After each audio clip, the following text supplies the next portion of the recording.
keep pushing forward, yeah.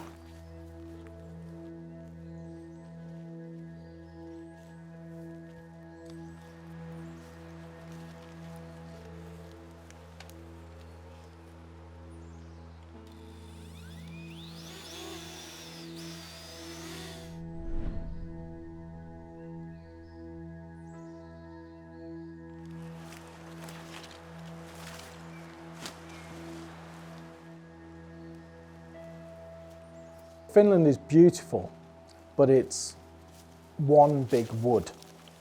In terms of military training, it's got some real challenges because of the terrain. The extreme weather, so this week, for example, we've had +20 to minus, say, 5. Currently it's snowing outside. So it gives you an idea of the kind of challenges that Finland presents. To me, Finland is like fresh, and then it smells earthy. Especially now during spring, it smells really good because of the one tree. I don't know the name in English.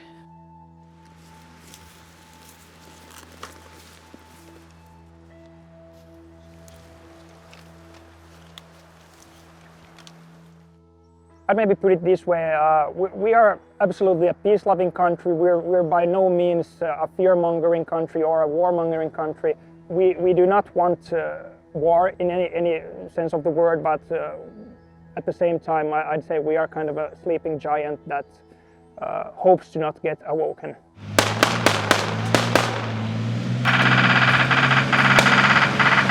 I suppose the vegetation, the forests, it means that we're involved in quite a few close contacts.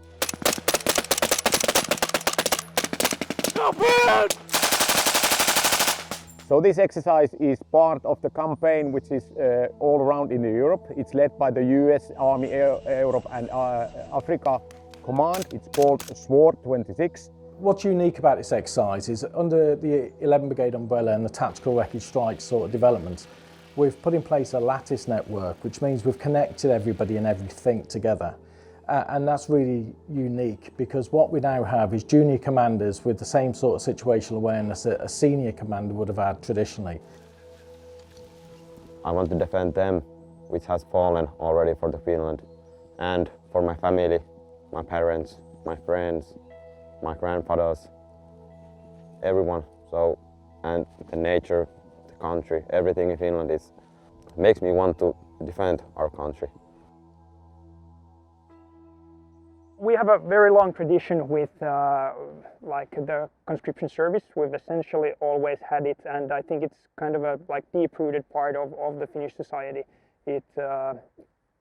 Essentially it is a necessity when taking into account where we are geographically located. We're right next to Russia, and like it is a very existential threat to us on a very deep level. So we as a society feel it is necessary for us to have capable defense if it ever were to come down to it that we need it. Essentially all the males who are capable need to serve, and females also have the opportunity to do so at their discretion. Well, basically, ever since I was a child, I wanted to go to the military because I find it like it's nice to be able to protect your own country. It's just a team. Sisu, it's called Sisu. Sisu is like you be strong, you don't give up, you be always strong. And in the army, when you have to go through swamps, bad days, bad headaches, anything else, you just keep going. It's that thing we call Sisu. So there is troops from the US, of course. Then we do have a Polish unit, we have an Italian unit, we have French unit, and then we have a Hungarian platoon. So it's a combination, really good combination of different nations, and that gives you the idea that we are really trying to find out that the deepest part of the interoperability, how we are able to operate in the terrain if needed. There has been excellent phases when we had a cooperation, especially with 3 rifles. There is like a project ongoing, but then this time with 3 Para 16 Brigade, there has been aviation task forces. Everything has been according to plan. We have learned a lot, and hopefully they have had the same experience, either learn, but in any case to enjoy when they are staying in Finland. Yeah, lads, so we've got a task in for the Ghost. We need to go and find enemy in vicinity, like to the north of NAI 014. What's taking off? Yeah, good main, good tail. We've got a number of aircraft, Ghost and Bolt specifically, that have sort of changed the game. We can send it up to 10 kilometres, we've had it out here, and then to assess that a further 2 kilometre, 3 kilometres into the distance. So that essentially gives us a 10 kilometre barrier between the sensor and then the strike action. It's also, if we've got friendlies, the recce or the snipers that are out in the front of us, we can also bring them on and assist them, give them early warnings, especially if they're going to be overrun or something like that, or they need to go to grounds because we've detected something. So it's just it's a huge asset. Yeah, so altitude 2000 AGL max. Yeah, we've identified enemy on the ground with the Ghost, and I've used the attack to send a fire mission up to the fires cell, and then they're going to disseminate, decide what the effector is best, what strike action we can use, whether that's the bolt system, we've got artillery or mortar fire, depending on what's in range, what's available for tasking. And then we're just waiting for shot to tell me that the rounds have left wherever they're coming from. And then that's me expecting to see rounds on target or in the vicinity. Again, keeping eyes on to make sure that I can adjust those rounds if it's ineffective, and then send through the full fire mission to neutralise or destroy the enemy. A couple of years ago, a battle group wouldn't be able to live stream everything it's doing to all the different command nodes. And when we learn, as we will in the near future, to connect not just our lattice network or our network of sensors, but other nations' network of sensors into it, I think we'll make real progress really quick. So I would counter the argument about we're not making progress to say, on this exercise, there are acoustic sensors sensing enemy aircraft. There are a network of sort of TAC systems. There are bolt systems that can attack different targets at range. You've got ISR in terms of Ghost, and then at a lower level, you've got your kind of Parrots and Affis and your FPVs that can be used as tactical periscopes at platoon and company level. So that's a lot of sensors, and in just a few years, that's a lot of progress, I think.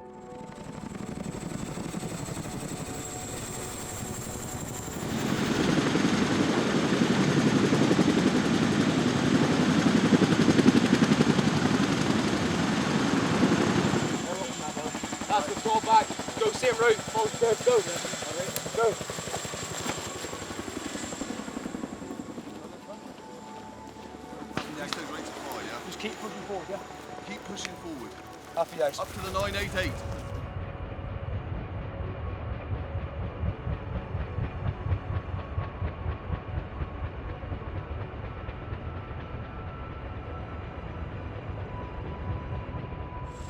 There are a lot of things going on in defence at the moment that are focused on more technical solutions to some of the problems you're seeing potentially on the Eastern Front, so out in Ukraine. And I think for the Parachute Regiment, what we're trying to preserve, certainly what we're trying to preserve in 3-para, as well keeping an eye on that and keep up to date and keep at pace with it, is not allowing our basic soldiering skills, our fundamentally soldiering skills to attrit. So our ability to navigate, our ability to move long distances on foot, our ability to close with and kill the enemy, our ability to fight a much larger force, that's what the 3rd Battalion, that's what the Parachute Regiment sort of revels in, and that's why we have the reputation that we do. One section per move. One section per move. Get there. See that fucking tree there? Get behind it. Heel left slightly, give some room. Yeah. Push up to the crest of the hill. Push up to the crest of the hill. Right, get that fucking gun singing up to the top of the hill. Top of the hill. But.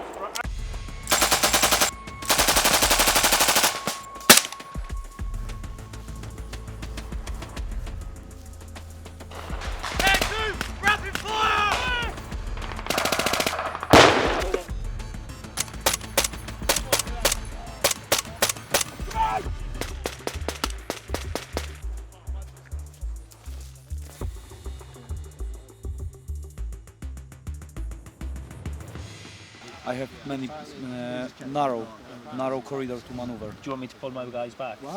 Not really, but to Okay. provide fire support, yes. Yeah. Okay? Yeah. If you hear Yeah. that we're engaged, try to fire on them Yeah. to provide support. So maybe some of them will focus on you, Yeah. and then I will have a chance to maneuver. Happy with Okay? that. Yeah. Okay. Thanks, mate. Sweet. No, thank you, my man. Let's go.